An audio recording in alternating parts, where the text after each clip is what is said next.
anyway, we are going to look into that, and you can see there President William Ruto, helping serve the children chapati. That is the Dish in a County program, I'm assuming.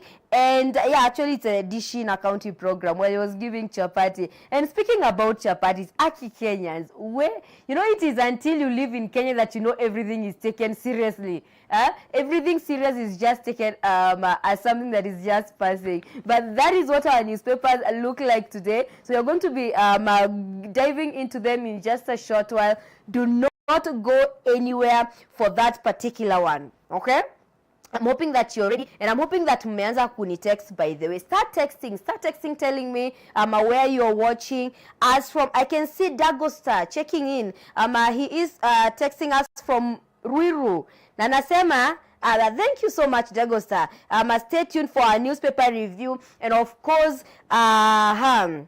for our question of the day as well, we are going to be speaking about insurance. I'm going to give you that question in just a while. But thank you so much, Dagosta, for tuning in. And you who is back at home, niambie good morning. It is nice. You will inspire me when you tell me good morning anyway. But before we get more into the newspaper review and also in the interview coming up on insurance. So today is March 14th, right? And we have our segment of Today in History. So I want to tell you what happened today in history. Now this is for the cloth wearers. If you love cotton, if material yako ya kuvaa nguo ni cotton, this is for you, by the way.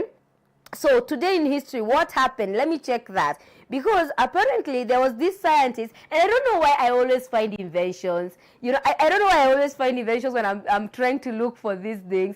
Sijui mbona napatanga inventions peke yake. But today, two things happened today in history. Two notable things. Number one is, Ellie Whitney cotton gin was licensed. That revolutionized the cotton industry in the southern U.S. states, and it's not only in the southern U.S. states. So being patented, actually, if you check online, or if you do a Google on that one, you're going to find the word patent. Okay, so it was licensed today on March 19th, 1794, and this was one of the most transformative invention in American history, which impacted agriculture around the world. Now, what is the cotton gin? Let's start there. So the cotton gin is just a short form for cotton engine. Okay, it's just a cotton engine. It was a machine that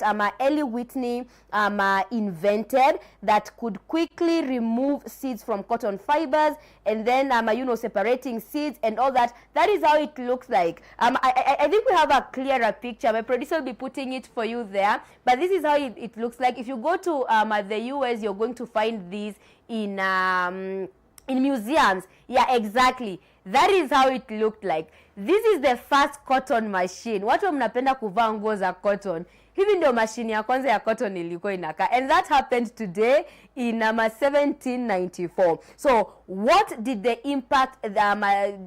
the impact of this cotton gin? Number one, it boosted cotton production. Number two is it also, reduced the magnitude of slavery. Then number three, there was an industrial revolution boost because after it was invented, there was mass production of cotton supplies, and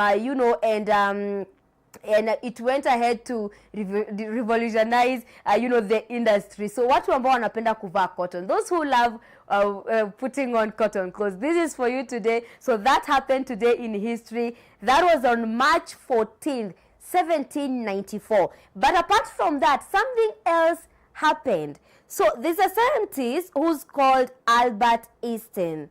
Yeah, Albert Einstein. So he was born today on March 14th. That is 1879. So why am I telling you about this? Because, by the way, he is one of the most notable scientists because of his theories.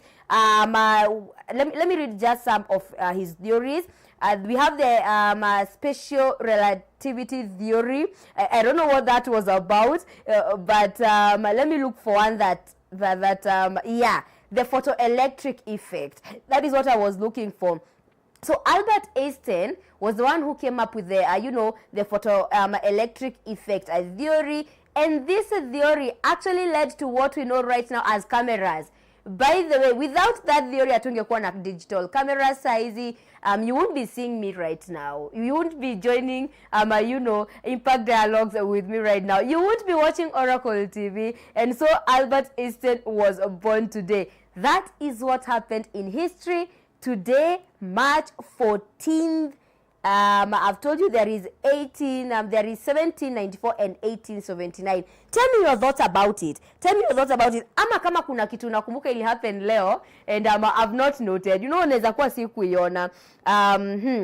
That's true. I can see. Good morning, Ruth. Can't wait for the interview on the insurance. There's a lot that I need to know. Nione kama leo nitamaliza here. Say, wow. Okay, that's interesting. We are going to wait on that. Wait for that interview at around 9 a.m. Okay, and so now that we've known what happened in history, I want us to look at our weather, how our weather is looking this morning.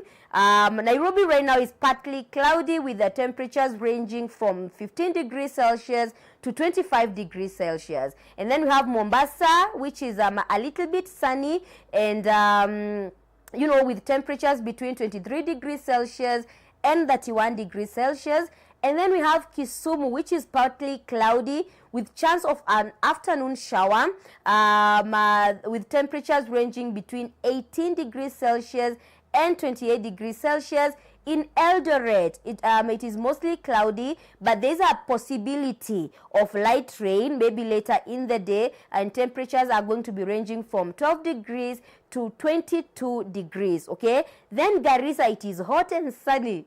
Garissa is hot and sunny and with temperatures ranging between 25 degrees to 36 degrees Celsius. And then we have Lamu. It is sunny. Its temperatures are going to be ranging between 24 degrees Celsius and 32 degrees Celsius. Then Nakuru, partly cloudy with temperatures ranging between 14 degrees Celsius and 26 degrees Celsius. And now I want to note that, the Met Department also did announce that over the weekend, we might experience some rains, okay?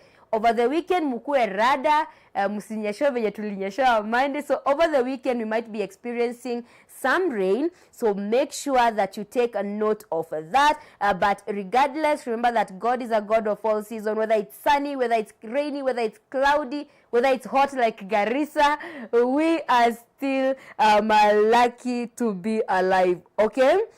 I want us to look at our traffic update before I invite my panelists with me so we can take a look at our newspapers. So, on our traffic update, let me start by there is an accident at the pipeline stage that is on the Outer Ring Road. An accident involving a motorbike and a lorry occurred this morning. The incident has caused traffic delays in the area, and motorists of course exercise caution, okay? Be mindful of users around you. Okay, so I can see Jogoo Road, there is a little bit of snarl up. Wamesema imeanza pale Chachami all the way to the CBD. It's stretching all the way to the CBD. Ngong Road, it's slow, but it's moving. There is nothing as good as being in traffic that is moving. Have you ever been in traffic that is not moving? Yani umekaa hapo tu for 45 good minutes. I once stayed somewhere for 45 good minutes in traffic. But in Ngong Road, it is moving. Okay, it is slow, but it is moving. Waiyaki Way, I can see there's a little bit of snarl up from Westlands, Pale Exit entrance expressway, all the way to Chiromo. Yeah, all the way to Chiromo Business Park. There's a little bit of snarl up, but traffic is moving.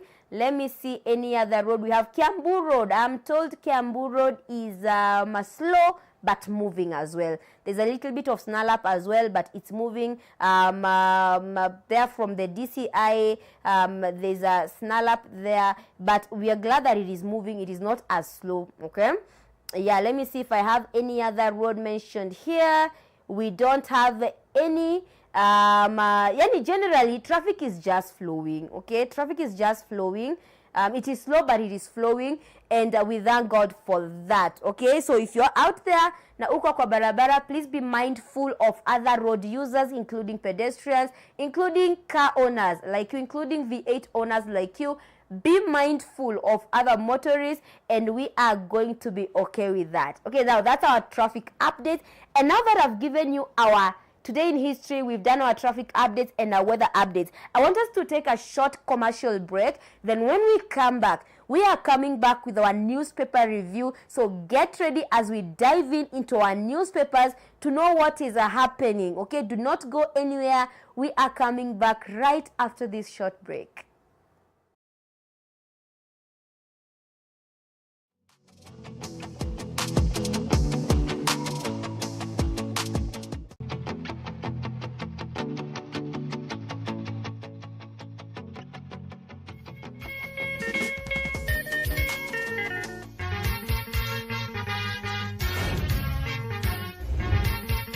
You're watching the Oracle Television Network. The future is here.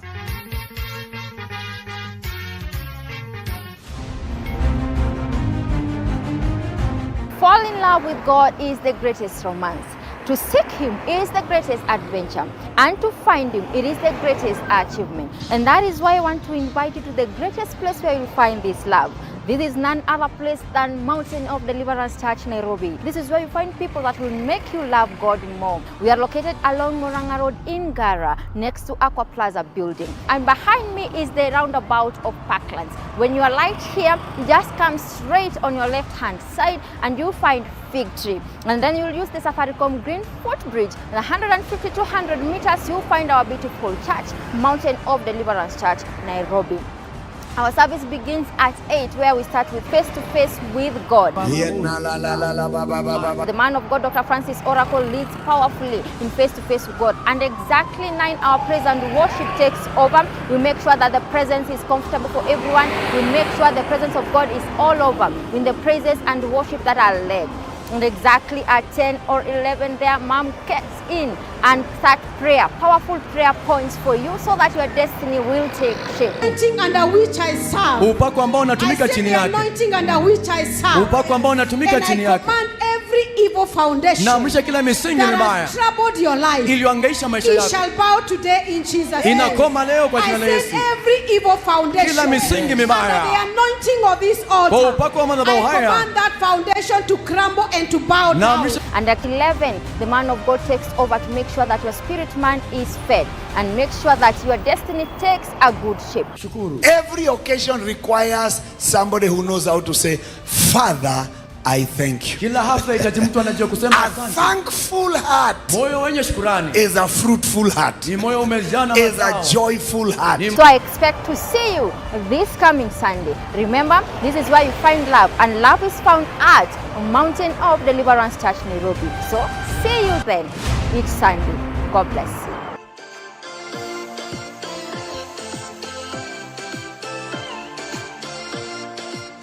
God bless you. God bless you. This is Dr. Oracle, Mountain of Deliverance Church, right here in Nairobi. Oracle is currently in Nairobi. Are you aware? We are right here on Moranga Road, right here. We are right on this building. You can see behind me here, Mountain of Deliverance Church, Nairobi. Yes, I want you to be my guest this Sunday. Our services begin exactly 9, but 8 o'clock we are here for a time of prayer, commanding heaven, unlocking the gates of the city, announcing favor upon this altar. This Sunday, I want you to be my guest. This Sunday, I want you to be my guest, and I want to guarantee you, your life will never remain the same. More so, every Wednesday, 5 in the evening, we have our Holy Communion. Our Holy Communion. Every Wednesday, 5 in the evening. And number 3, every Thursday, we have our deliverance service. Our deliverance service every Thursday. You cannot dare miss our Thursday deliverance, where we experience raw power. We experience uncompromised undiluted word of God, taught by the oracle with all clarity, downloaded from the presence of God. A word that has transformed many, where stubborn curses are eliminated on the spot, where problems are turned into miracles, destinies are repackaged to look like where you're going. This is Dr. Oracle. I want to invite all of you every Sunday, every Wednesday, every Thursday, and our mega power night every Friday. I look forward to seeing you this Friday also. In Jesus' mighty name, amen, amen, and amen. Victory Ushindi in your life. maishani mwako. You will not struggle financially. Hautang'eng'ana kifedha. You will not struggle financially. Hautang'eng'ana kifedha. Ninafungua milango ya fedha. Oh yes. Milango ya ndoa. Amen. Milango ya harusi. Amen. In the name of Kwa Jesus. jina la Yesu. Your children will not die. Watoto wako hawatakufa. May they excel. Wanawiri. May they Na excel. wanawiri. In the name of Jesus. Kwa jina la Yesu.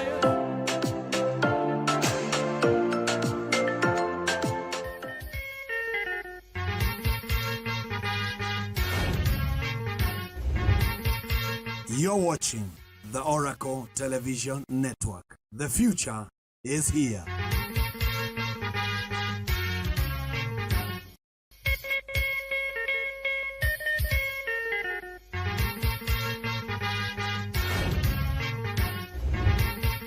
You're watching the Oracle Television Network.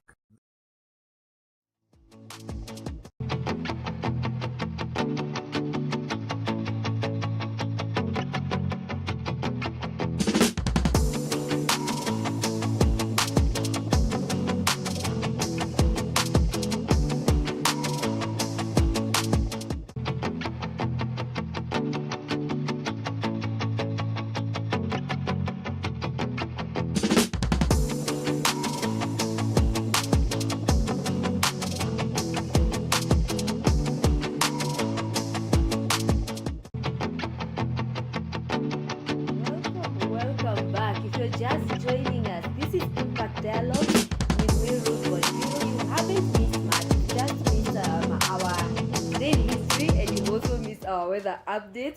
But we are here with our second session, the newspaper review. So we want to get into our newspaper, see what the editors have for us today. But before we get into them, I have two gentlemen with me. I don't know why I'm always with gentlemen in our paper reviews. I think we should revisit that. But I want first of all for them to introduce themselves. Tell us what they do before we get into it. Let me start with you. Thank you so much. I'm happy to be here. You're welcome to Oracle TV. Thank you. I think this is my first time here, and Sasa hapa tunasema the future is here. nimeona kweli. Okay. My name is Awasongama. Mimi ni Mkenya. Wewe ni Mkenya. Yes. Okay. You're so much welcome, Wasonga. Thank you so much. And to my other side, sir, you're so much welcome. Thank you. It is your first time as well. Yeah, it's my first time, Welcome. The future is here. and I'm very happy to be here. Okay. I am Solomon Maina from Roiro, specifically Gedorai 45, and my youth leader. Interesting. So now that they've introduced themselves, you know what happens, you know the drill. So we are going to get into our papers. I don't know if you gentlemen have gone through them this morning. We have the Standard, the Daily Nation, and the Star. So let me start with you, Wasonga. Which headline caught your eye this morning between the three? You know, I think whoever come up with the headline on the Star must be so creative. I always love this. The guy must be a very good marketer. You know, one thing is that you do something that will caught attention of people. And that's exactly what they did in the Star newspaper. The ridiculous Ruto. In the Standard. Yeah, in the Standard. Okay, in the Standard. All right. So you see how the headline is somehow. Yeah, I think our editors have a way of just attracting us to their newspapers. Exactly. Maina, which is your favorite daily this morning? Daily Nation. the Daily Nation. Kenya's 5 billion Haiti's burden. Why is it catching your eye?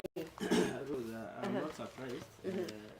How will the government invest in 5 billion Kenya shillings into a foreign, thousands of miles from Kenya, while Kenyans themselves are suffering? Look at the school capitation. Look at our health sector.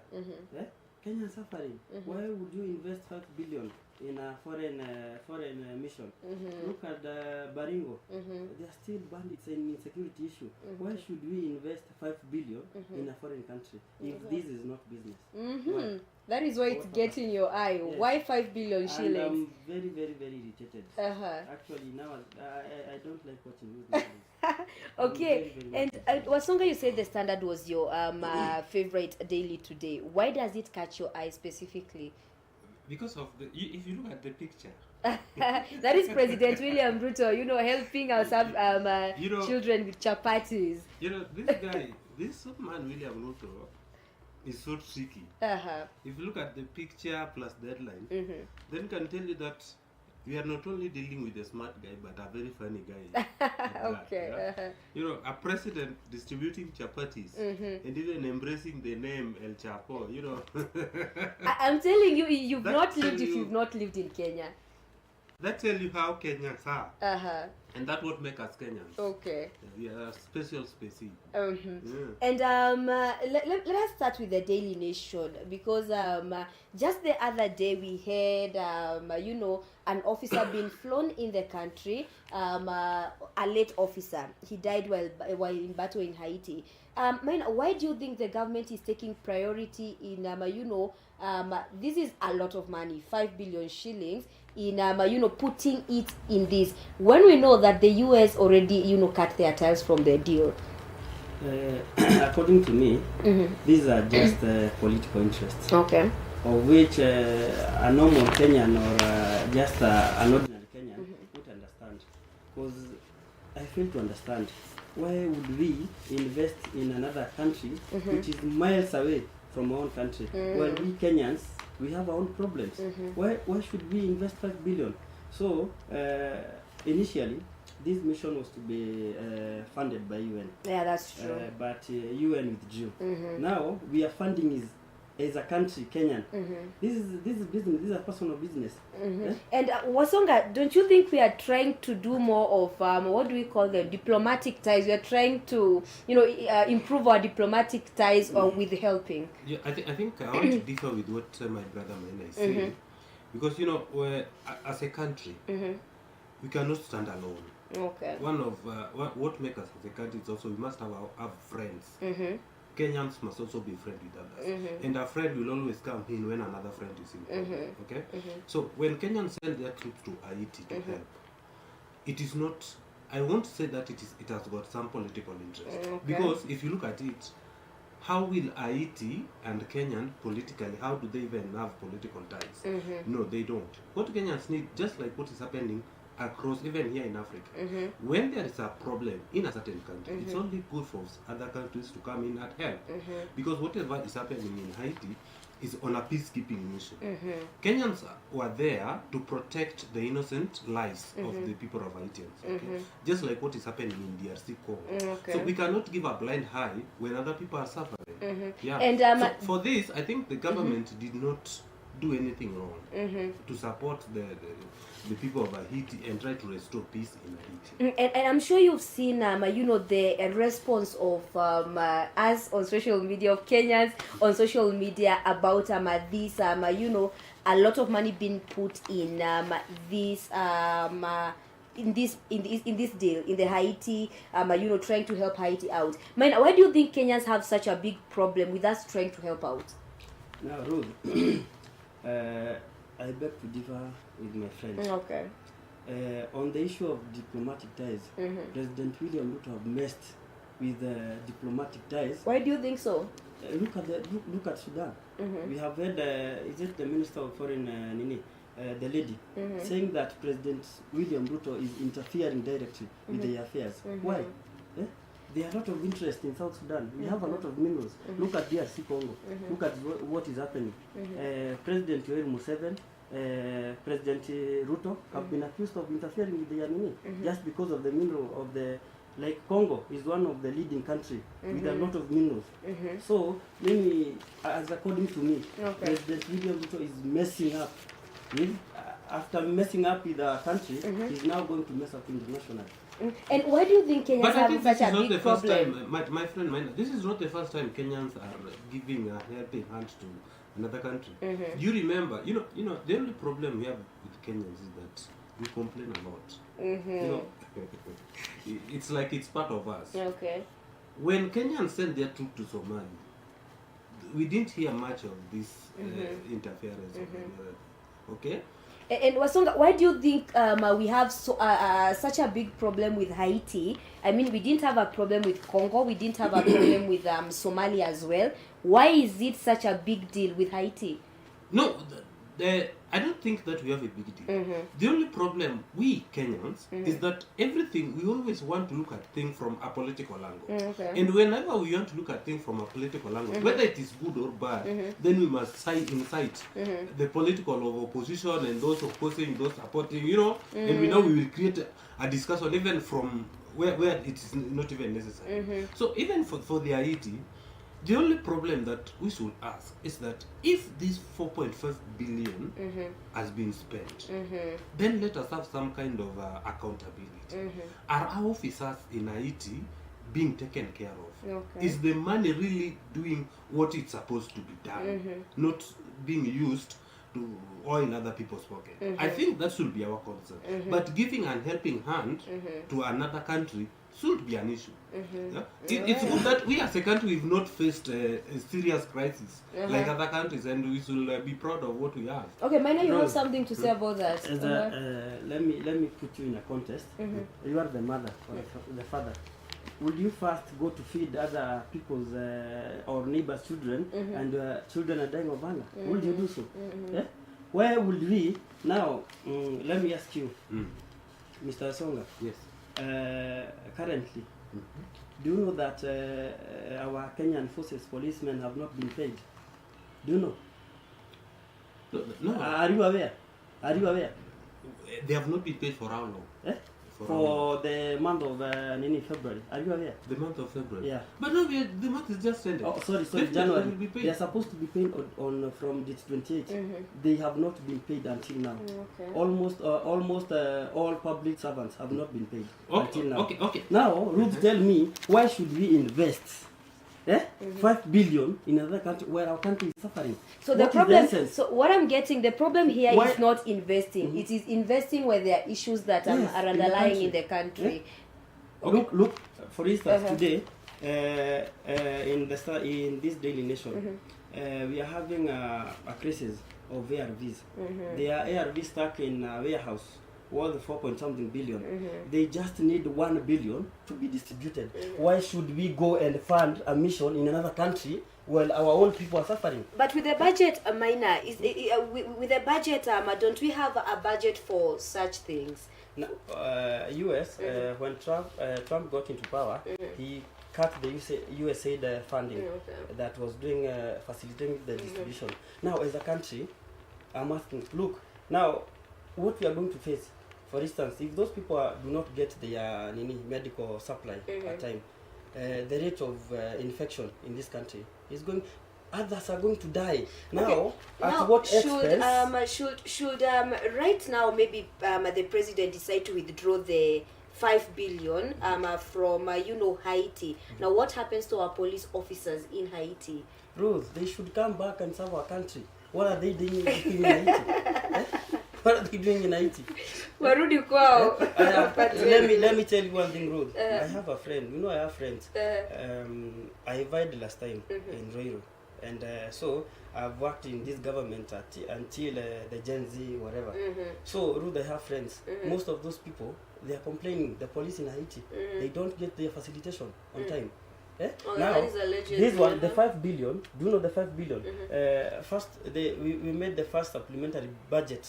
The first phase they were given 2.1. Now this one, they are being given to a supplementary budget, a supplementary budget that should be formed or should be probably be made to facilitate our Kenya health sector and whatever, is we are doing a supplementary budget to facilitate another country. What is that? Okay, and I think my story is on page number 4 and 5 of the Daily Nation.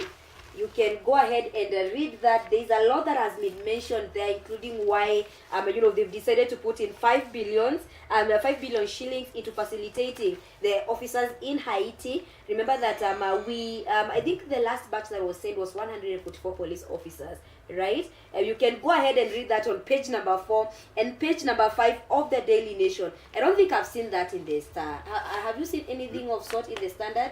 No. About it? I think I saw it in the Standard somewhere. The Haiti crisis. the Haiti funding. Yeah. It's not even good. Okay, I don't know which. Could you kindly help me look here, Maina? If you have the same story on Haiti, I think I saw it in the Standard, somewhere in the Standard. But anyway, you can go ahead and check that story out. It is about, all about the Haiti mission, what our police officers are doing there. Remember that they're in a peacekeeping mission to help steer Haiti back to normalcy and to help steer it back to security. And now, let me look for a little bit of pointers to help you understand what we're speaking about. But it's just a peacekeeping mission. Get that story on page number 4 and page number 5 of the Daily Nation. I don't think we have any in the Star, the Standard. Yeah, that's okay. I think that's on Haiti. Now, yesterday, President William Ruto was in Kibra. And you remember that there were charges that were put for people who are going to be taking IDs. But yesterday he did say that wanatoa yote, and now you are going to be taking IDs for free. Wasonga, what do you think about this directive? Is the pressure increasing or decreasing? I think Ruto are trying to be nice. To be nice, okay. Why do you think so? Because you remember when he says when the government tried to introduce the charges, it faces a lot of backlash from wananchi. Okay. So now that Ruto is now, I think to somehow he's trying to right some wrongs. And is he doing it right, Maina? Is it? Unajua kuna ile unakoseanga alafu unaanza kurudi polepole, but now hata kama ameanza kurudi polepole, is he getting into the hearts of the Kenyans? Now, President William Ruto is a very, very intelligent man. Yeah. You cannot underrate that man. You cannot. But with this generation, he's going to face it rough. What President is doing, probably even that EOF, ikiwekwa, alikuwa anajua, it was a strategy. So now what he's trying is to win back people. Okay. And from here, henceforth, you will see the kind of tricks and fall games that is going to play with our minds. And of course, I did see PS Bitok, putting a stamp on the same, and saying that it is a directive. They are going to gazette it, and Kenyans are going to be getting their IDs for free. Wesonga, are we moving in the right direction? You know what Ruto is doing. Let me tell you one thing. As Maina says, if anybody think Ruto is smart, then they better go back sleep and wake up. This guy is very smart. Not only did Ruto, leave alone even the ID part, politically Ruto is very smart. And any politician will tell you that this guy not to be underrated at any cost. When Ruto now says that people will be given IDs free of charge, he knew that this is one of the best ways, because most of the youth that are complaining, I want ID. These are people who are jobless, and to some extent I cannot even get that 300 to register for the ID. So today this will be a relief for those who want to vote in 2027 to get the IDs. So it will be like, tumetoa ile pesa ya IDs, now the IDs will be free. Secondly, you did notice that, I think that's why they come up with this ridiculous Ruto. This guy also beat the Gen Zs to their game. He decided to embrace the nicknames and even dance to the song, the famous Katongo song. I don't know why. I don't think I've seen a government that has been on toes like you know, President William Ruto's government, also with the Gen Zs and you know, the youths waking up. Why do you think wameamka saizi Maina? Now, President Ruto have been campaigning from 2005. Yeah, true. Yeah, that's true. That's true. Yeah. Hadi ilifika mahali nikajiuliza, what else does he want to do? Now that is the from president. 2005, he's the president, he's still campaigning. Okay. What else does he want to do? Now, whatever he did was a very nice move, because a lot of young people are suffering. They cannot afford the 300 shillings. Most of them cannot afford the 1,000 for replacing the ID. Yeah. But there is the right procedure to follow. That is not a policy to make on a roadside show. That is obvious. That is campaigning. But Maina, we've been asking for results, anatupatia results. Why are we still complaining?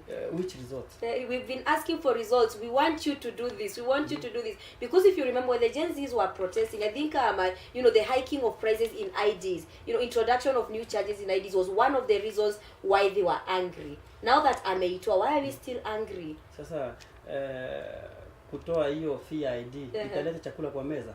We let's create employment to the young people who are suffering. Hakuna kitu inaleta. That is just a mere campaigning strategy. William Ruto kutoka kuwe president amekuwa kwa promises. Lies, promises, lies. Na hiyo ndio imetuma hadi wa Kenya wapoteze nini na yeye, imani na yeye. Okay. Tell me, from all the almost 200 and something promises in his manifesto, what have he done? What have he done to Kenyans? Nothing. So, maybe there is nothing that William Ruto is going to do. Okay, and I have just a minute, Wasonga. I have someone here who's watching us. You've not told me where you're watching us from, but anatuambia hapa, Western countries have invested a lot in Kenya. Why is Maina angry when Kenyans invest in the same? That is someone who's asking. All the way from back at home. Yeah, why are you angry, Maina? People think you're angry. We are a third world country. I would love to ask the viewer, how when you want to support, see they are first world countries, countries that are developed. Wanatusaidia juu hatujiwezi. Sisi wenye hatujiwezi na sisi tunaenda kusaidia watu. Wenye hawajiwezi.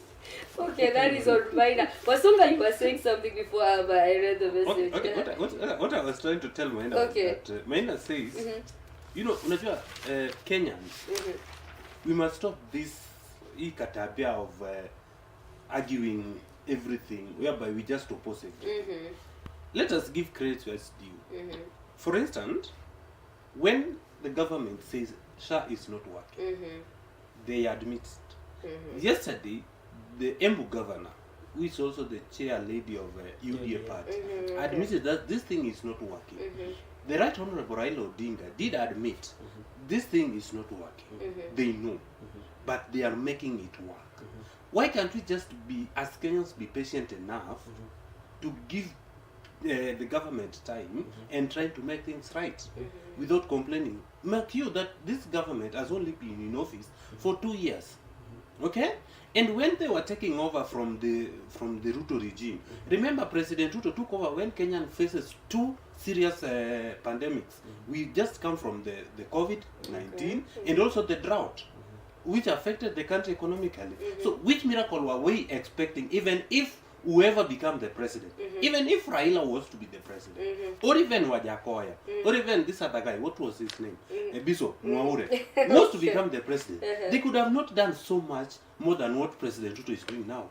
Because we were coming at a time when the country faces some serious pandemic issues, from the drought to COVID-19.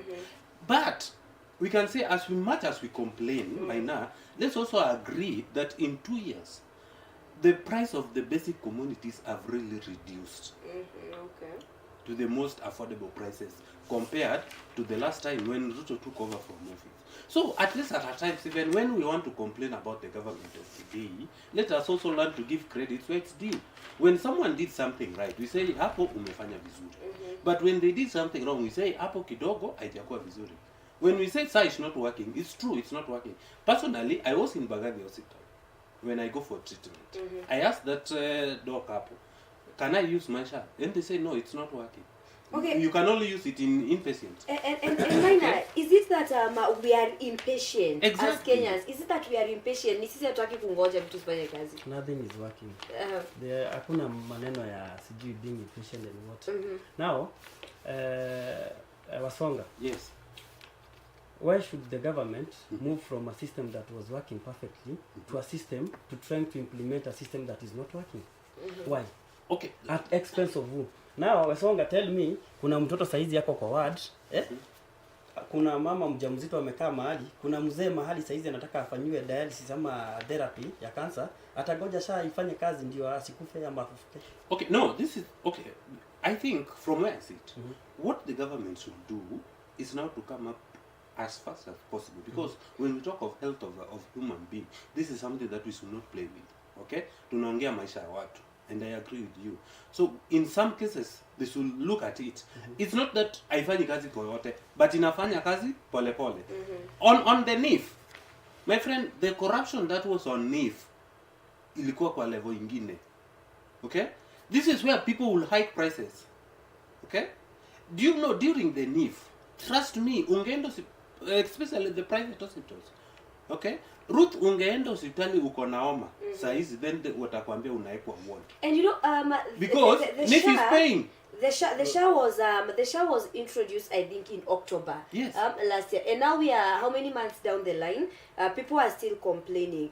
Minor, what is it that the government is not doing? Because we understand with the introduction of a new system, yes, there is going to be technical hitches. Yes, there is going to be, one thing or two things that are not working. But why is it so slow? What is the government not doing at this point? Ruth, I think you have seen a very viral video going on social media of police officers. I think they were in Machakos complaining about that their medical cover and the Yeah, not I working. did. Now, why would the government start with shifting from a system that is better, going to a system without the right policies, without strategizing and making sure that everything is working? Why should you move? Government ilikuwa na time yote ya kukaa chini, waweke policies kila mahali, waangalie the loopholes zenye zilikuwa kwa NHIF, wa implement so that wakienda immediately kwa ingine inafanya nini? Inafanya kazi.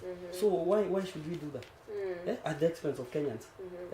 These are just cash cows, people's cash cow. As long as we are told that Wesonga anasema we are complaining, we are not complaining for the things that you can't see. You can Wesonga watu wanaumia, true or false. People are suffering. And you cannot say ati SHA inafanya kwa watu kuota. It is not the governors, the people who are in government. Musalia Mudavadi, you have seen him saying that SHA is not what, but hapo mbele walikuwa na insist SHA inafanya nini, but after majority of the people wamekuja nje, those people don't use SHA, do they? They have a very Minor, you're speaking. Now that you know Minor, what, you're speaking. Just a minute, Wasonga. Now that Minor, you're speaking. From a point of it not working, what should the government look into? Ndio hiki tuifanye kazi.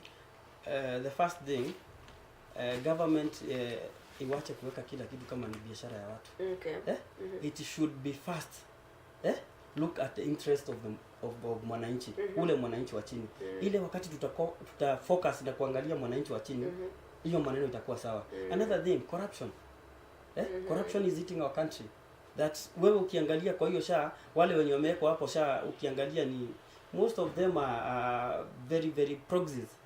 Friends of very very high people. Kwa nini kama ni SHA inawekwa, si you get an open binding, ikuje ifanywe vizuri, system iletwe, and things will work. Now, if Ruth, I am the president, let's say I'm the president, you are my friend, I'm bringing you as my friend, I'm bringing you a song there as my friend. Now, how will systems work?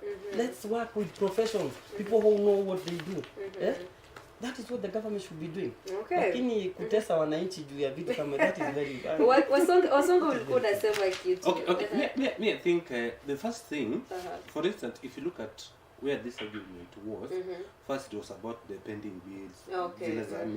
So I think the government should start with us.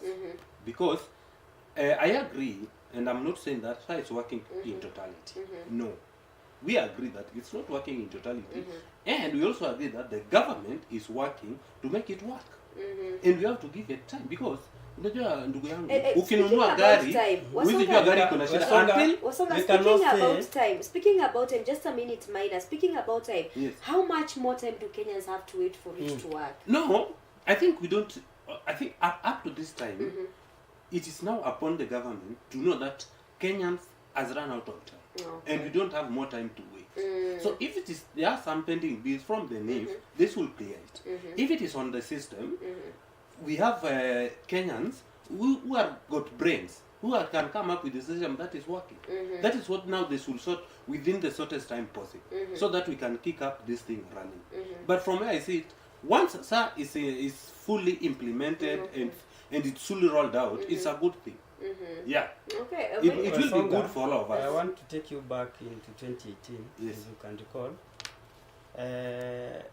The person who was in charge of NHIF, the CEO, was a very close ally to William Ruto. Eh? You have said that NHIF was like infiltrated. It was corrupted Yes. by individuals. That person, I think he was sacked in 2018 Yes. by Uhuru Kenyatta. Yeah. And immediately William Ruto got to power. Ile kesi yake yote yenye ilikuwa it was cleared. The CEO. And you can go check. Now ukiniambia ati ni maneno ya corruption na nini, so why would you clear someone who had Was the case cleared because he was close to President Ruto, or was the case cleared because there was no sufficient evidence? Na nikuulize Wesonga, why would you wait me as the president nikuje ni clear? Kwa nini iko imeclear kutoka hiyo wakati hadi wakati Uhuru Kenyatta ametoka? Kwa nini iko imeclear? How many cases? You think the same I argument? want to take you. No, let me also. You think the same argument, minor? We're diverting. Just I want a minute, to- Ruth. You think your own argument minor? Can we also say that the case of Rigathi Gachagua, the impeached deputy president, was also cleared falsely when his bank account was frozen by the Uhuru Kenyatta's government? No, gentlemen, we are diverting. We are diverting from what we are speaking about here. We have a lot to talk I think we can have that banter after we finish the show. Tunaenda kulindia hapo nje. We check some of these things. But maybe before we wind up on the story, Maina, as a youth leader and as a Kenya mwenye ako kwa ground, umetuambia uko kwa ground, with President William Ruto promising us that SHA is going to work, maybe what is it that has kicked kutoka kwa Kenya? Because we've tried to speak and I think either haimfikia ama inamfikia nusu.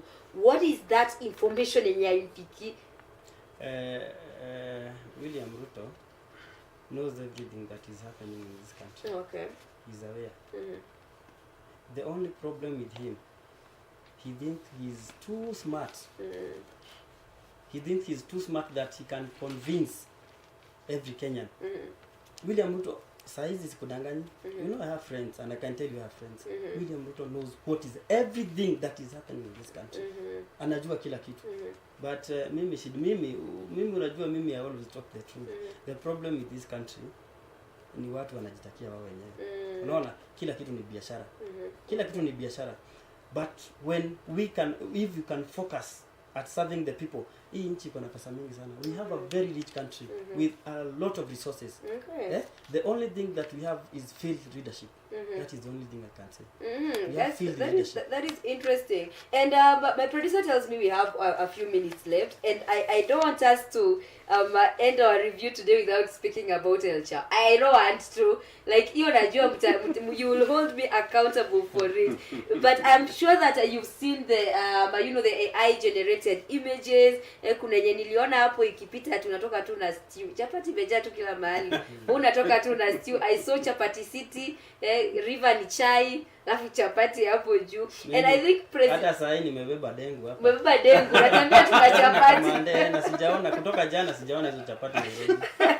And kunapatia chapo I think Wasonga mentioned it when we were starting that we have a president who I think knows how to ride with the wave, and with the way he has accepted these criticism because Gen Zs.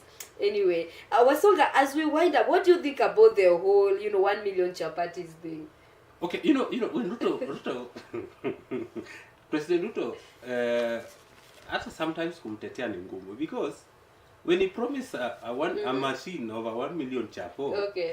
Okay, I don't want to comment about that. It's just a wait and see. A wait and see thing.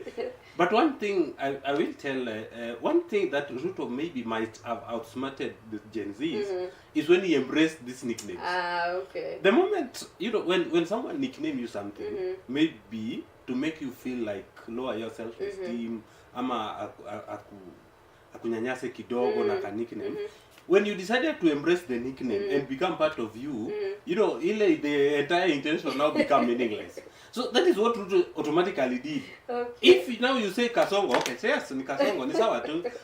El Chapo, okay, sawa, tuende nayo. Unajua? So I think if our youth want to deal with this guy, then they must also prove to be smart than him. When this guy now decided to dance to the famous Kasongo song, it just makes the song so irrelevant. That's true. Amina, what are your thoughts on that before we wind up? The chapati thing. Yeah. Now, where would you invest in 1 million chapati? And by the way, I've seen machines trending online. Kuna mwenye niliona amepost nayo a machine that inatoa chapati huko nyuma. Have you done those computations? The amount of money, the budget that would be needed to make the 1 million chapati per day. Almost 10 point something million every day. That amounts to almost 2 point something billion annually. That is Nairobi alone. Goja, si kuna msimu wa mvua unakuja. Si hata umekuwa Nairobi kukinyesha. Why wouldn't we invest the 2 point something billion in kutengeneza drainage yetu? Well, now maybe sometimes hata nikiangalia president si kwa ubaya, but no, I see like he's mentally let me just say something kidogo tu. What Maina is forgetting on this chapo thing, this was just a county program. It was not a national program. This was a program by Governor Sakaja, this in a county, with an intention to ensure that kids remains in school for the lunch. Now, when the governor introduced the dish in a county thing, he now requested the president, now, we want to introduce another meal, but we will need your assistance, okay? You know, and this one is going across every counties as their own policies on how to keep their kids in school, okay? So that was just a thing for Nairobi County. And again, ukumbuko ya kwamba, even if we can feed our children, during the Moi time, maybe Maina who enjoy maziwa ya Nyayo, whether it was one of the best things. Maziwa ya Nyayo. Umekunywa maziwa ya Nyayo? I always say about maziwa ya Nyayo. My friend, sisi tumenjoy maziwa ya Nyayo. And it was one of the best things. So, during that time, why didn't we complain that Moi kwani, and that was a countrywide thing. Maziwa ya Nyayo ilikuwa kila county. I think we are yet to see what if the government even can decide to keep our kids in school through giving them lunch, trust me, and I want to tell you today, Ruth, ukiongea na hao walimu, kuna watoto wanakuja shule kama hawajakunywa hata breakfast. Okay? And you can't tell me that you expect a kid to concentrate in class on an empty stomach.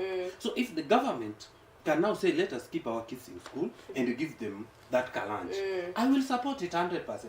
It doesn't matter, because when we invest in these kids, it is even better than we feed our kids than this money go to feed some mabwenyenye and some corruption. I have 3 minutes left. For the chapo thing, for Governor Sakaja, if it can be implemented fully, what you watoto wa Nairobi wakule chapo? Okay, be very brief. I have just 3 minutes left. Okay.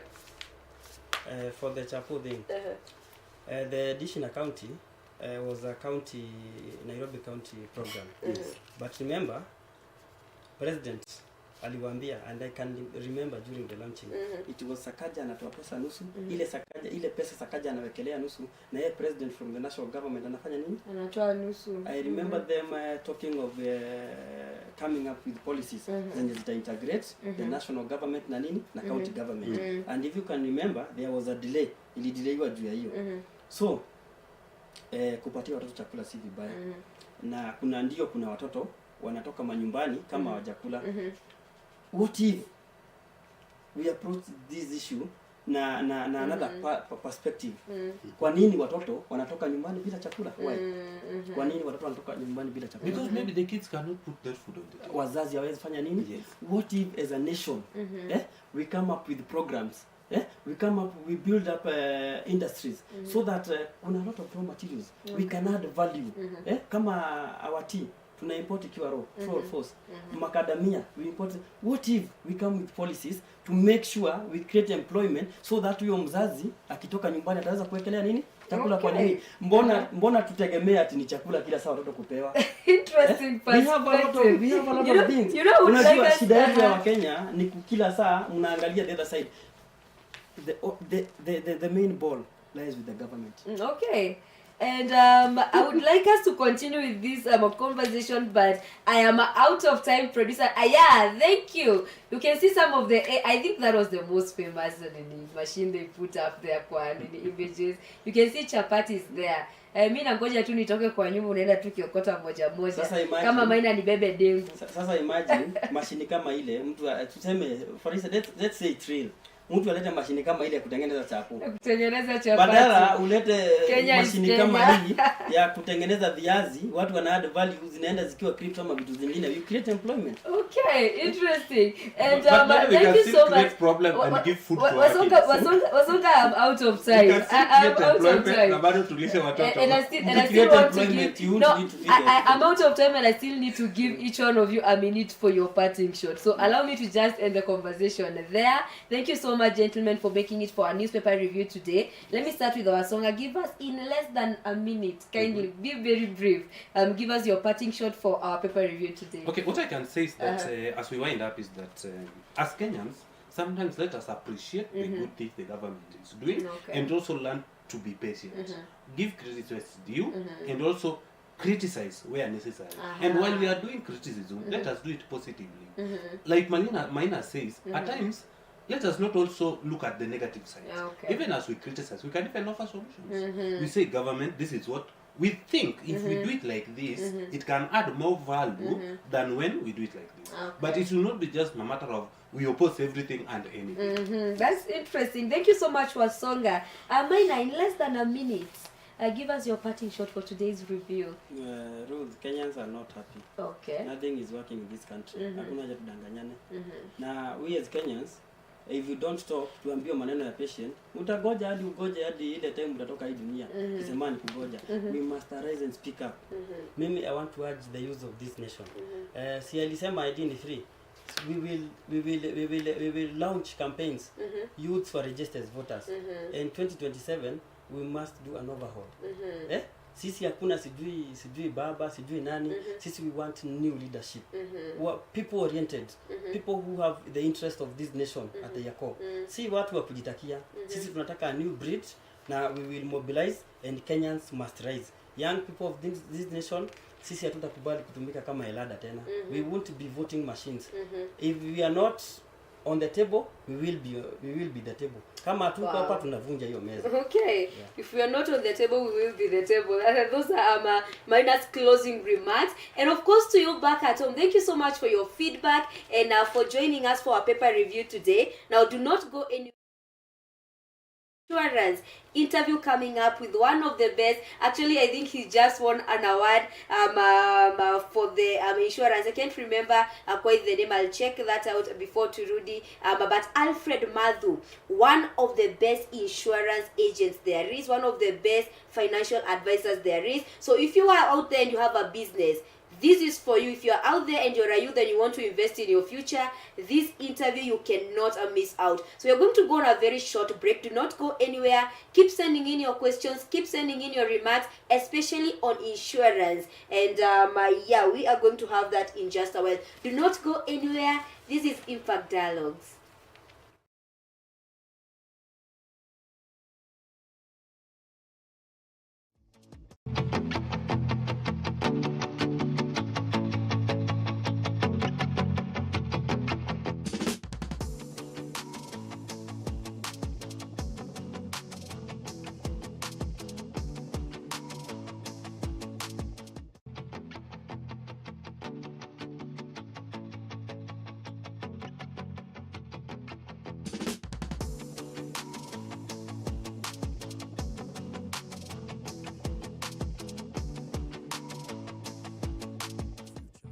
is here.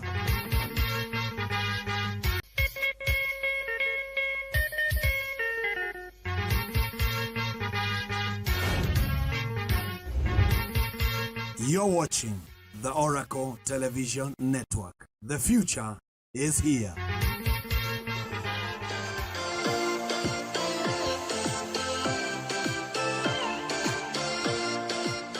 God bless you. God bless you. This is Dr. Oracle, Mountain of Deliverance Church, right here in Nairobi.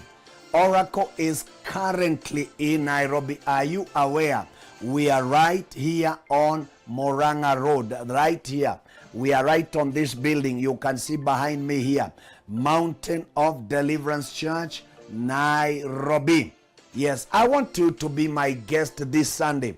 Our services begin exactly 9, but 8 o'clock we are here for a time of prayer, commanding heaven, unlocking the gates of the city, announcing favor upon this altar. This Sunday, I want you to be my guest. This Sunday, I want you to be my guest, and I want to guarantee you, your life will never remain the same. More so, every Wednesday, 5 in the evening, we have our Holy Communion. Our Holy Communion. Every Wednesday, 5 in the evening. And number 3, every Thursday, we have our deliverance service. Our deliverance service every Thursday. You cannot dare miss our Thursday deliverance, where we experience raw power. We experience uncompromised, undiluted word of God, taught by the oracle with all clarity, downloaded from the presence of God. A word that has transformed many, where stubborn curses are eliminated on the spot, where problems are turned into miracles, destinies are repackaged to look like where you're going. This is Dr. Oracle. I want to invite all of you every Sunday, every Wednesday, every Thursday, and our mega power night every Friday. I look forward to seeing you this Friday also. In Jesus' mighty name, amen, amen, and amen. Victory Ushindi in your life. maishani mwako. You will not struggle financially. Hautang'eng'ana kifedha. You will not struggle financially. Hautang'eng'ana kifedha. Ninafungua milango ya fedha. Oh yes. Milango ya ndoa. Amen. Milango ya harusi. Amen. In the name of Jesus. Kwa jina la Yesu. Your children will not die. Watoto wako hawatakufa. May they excel. Wanawiri. May they excel. Na wanawiri. In the name of Jesus. Kwa jina la Yesu.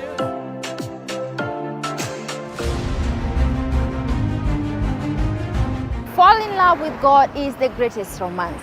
To seek Him is the greatest adventure. And to find Him, it is the greatest achievement. And that is why I want to invite you to the greatest place where you'll find this love. This is none other place than Mountain of Deliverance Church, Nairobi. This is where you find people that will make you love God more. We are located along Moranga Road in Gara, next to Aqua Plaza building. And behind me is the roundabout of Parklands. When you are right here, you just come straight on your left-hand side and you find Fig Tree. And then you'll use the Safaricom Green Footbridge. 150 to 200 meters, you'll find our beautiful church, Mountain of Deliverance Church, Nairobi. Our service begins at 8, where we start with face-to-face with God. The man of God, Dr. Francis Oracle, leads powerfully in face-to-face with God. And exactly 9, our praise and worship takes over. We make sure that the presence is comfortable for everyone. We make sure the presence of God is all over in the praises and worship that are led.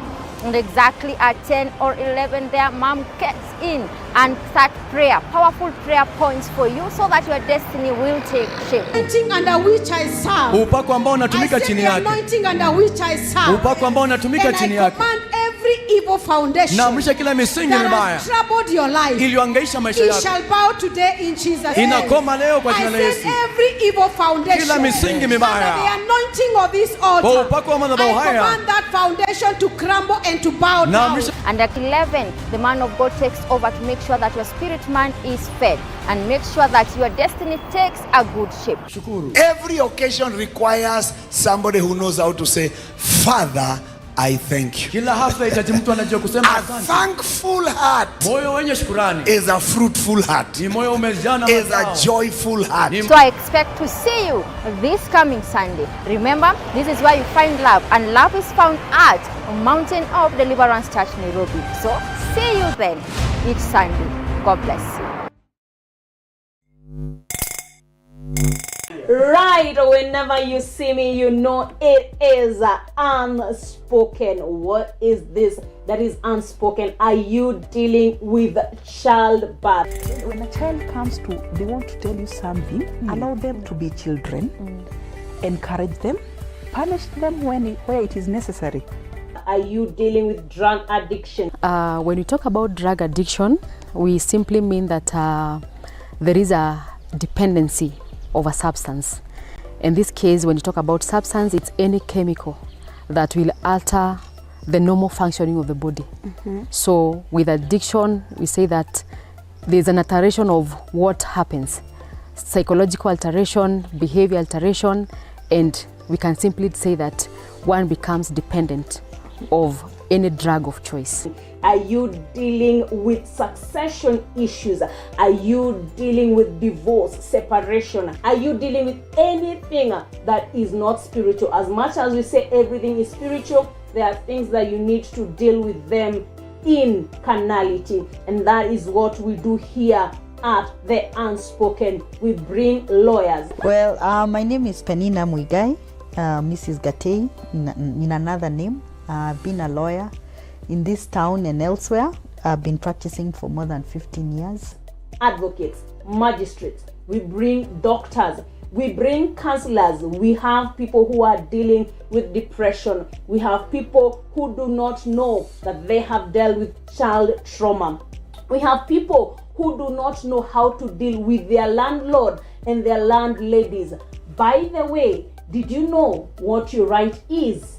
That is what we deal with here on Oracle TV, The Unspoken, with me, Wangoi Gashanja.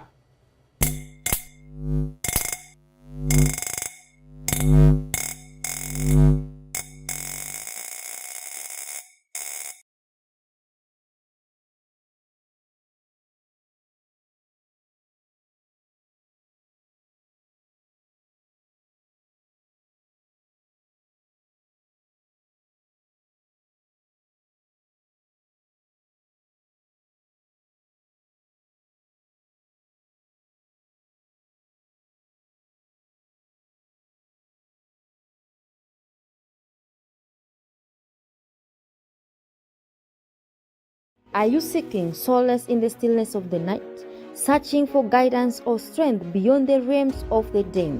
Are you oppressed, depressed, lost, or burdened? In the tranquility of the night, we invite you to join a global community seeking solace and guidance.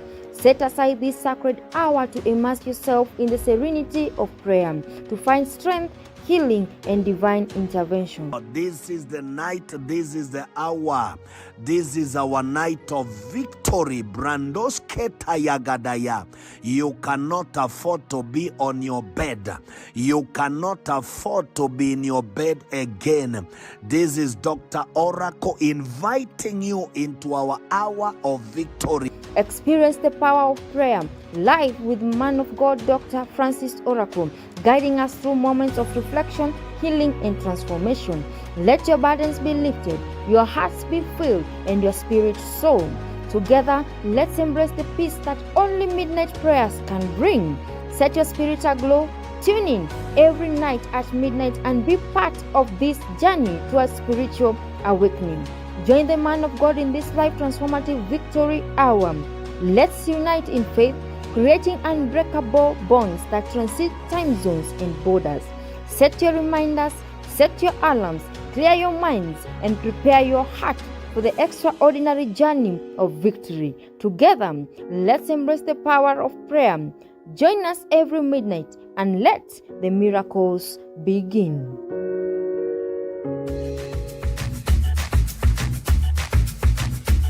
Are you a young mother wondering where to leave your baby as you go for your daily work? Are you tired of repeated stresses from house girls not handling your baby well? Now I'm coming to you with solutions. At Nakuru Bright Shine Schools, we have a daycare that offers extremely good care for your baby. We have a daycare that has comfortable beds, good environment, serene atmosphere for your young jewel, for your young angel. Enroll with us and enjoy working at your comfort without stresses of how could your baby be. Did she sleep during the day? Did she develop a fever or something like that? Join us at Nakuru Bright Shine and have stress-free life of working to build the nation and even to care for your child. At Nakuru Bright Shine Schools, we are not just an ordinary school. We are the best school in Nakuru town, offering opportunities for learners from playgroup, PP1, PP2, and grade 1. At Nakuru Bright Shine School, we have so many activities for your young learner. We even have an extracurricular activity where young learners are even taught sign language. How is that, my viewer? By enrolling your child to the best school where the foundation of their academic journey matters the most. Aside academia, our classrooms are well built. Each class is carpeted, making sure that your child will not be messing around in the dust or on the ground where the floor is very cold. I wish to extend an invitation to you. Our admissions are still in the progress. Feel free to visit our school in Nakuru, free area right opposite Blankets. We work from 8 to 5 p.m. I'm looking forward to meeting you as we engage more to admit our learners to the best school in the city. Nakuru Bright Shine Schools, remember, we are destined for excellence. Call me out upon the waters, the great Nakuru, are you looking for a way to start your day with purpose and prayer in the presence of God? Mountain of Deliverance Church Nakuru invites you to our morning devotion service every weekday from 6 a.m. to 7 a.m. Experience powerful worship, life-changing teachings with Rev Mark Keitani as we seek God's presence this 2025. Don't miss this divine opportunity to begin your day on a higher spiritual note. Mountain of Deliverance Church Nakuru, your church of choice. keep my eyes above you.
Amazing. Welcome back. If you're just joining us, this is Impact Dialogues with me, Ruth Wanjiru. We are just from a very interactive newspaper review. If you missed that one, just go back to our YouTube page, Reverse Kidogo, but not now because we have a very important topic to speak about. You can see I'm not alone. I've been promising you that we are going to speak matters insurance. And today is that day, and with me I have Alfred Madhu. Now, Alfred Madhu is a prominent financial advisor. He is also an award-winning financial advisor. I think you mekuja tu juzi just the other day. And you know, I cannot do the introduction properly for him. I want him to do the introduction for himself so that we know who we are working with. Karibu sana Oracle TV, Alfred. Thank you, Ruth. Good morning, everyone. Good morning, our viewers this morning.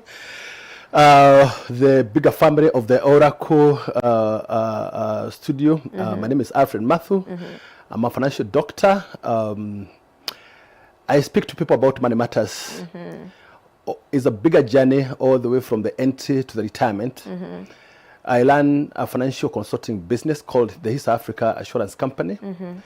And this is a customer-centric agency that offers advice on behalf of two giants, that is the Absa Life and the Old Mutual Life. I've been in this practice now for the last 27 years. I'm also an award winner, as Ruth, you rightly said, that in the last Aki Agent of the Year award that we had last week at the Carnival Grounds, I was declared the best advisor in Kenya for the, I think now the 10th time or something. I mean, it has been in a row. I think I saw you on the dailies about the other day, one of the best agents we have in Kenya. And today we are speaking matters insurance. Now, because it is insurance and it involves Kenyans, we did go to the field, you know, along the week, and we took a few comments, or rather thoughts, of what Kenyans think insurance is all about. But maybe before we go to the video, Alfred, what is insurance? Very good. When it comes to what a bigger subject we call financial planning, and which is supposed to be a subject of individual responsibility, we need to manage our money wisely. God has called people to be good investors. He's given us the resources, he's given us the wisdom, he's given us the opportunity. As you make your money, there are certain things that you got to put in place. One, you have to ensure that you come up with a budget, and a budget to help you to manage the money on a day-to-day basis. Have some for today's consumption and keep reserve for the future. You've got goals and aspirations that you want to meet in the short term, in the medium term, and even the long term. But one thing is obvious. There are enough risks on our path. You wake up today and without any plans, you hear an incident has happened. Somebody has been involved in an accident. Somebody has been, has been hit by a car. The fact that you got financial responsibilities, either that you're taking care of your family, and now something has happened to you, what does it mean to the people that you've left? How about that asset that has been involved in the accident? How about the country that was actually looking forward to your contribution to the economy? These risks have to be transferred to an entity, and that's what we call an insurance company. Whether it's the risk of death, whether it's the risk of disability, whether it's the risk of critical illness, whether it's the risk of inflation, you have to transfer that risk to an entity that will give cushion in the event of such disruptions coming out. This is basically what we call insurance. Okay, and I love how you've put it, because of risks, because everyone has a risk anytime, any day, whether you're a business person, 100%. Whether it's family related. And I want us to watch that video that we took out there of the comments of Kenyans and what they think insurance is all about. And I think that is going to set a basis for our conversation this morning. If the producer could play that for us.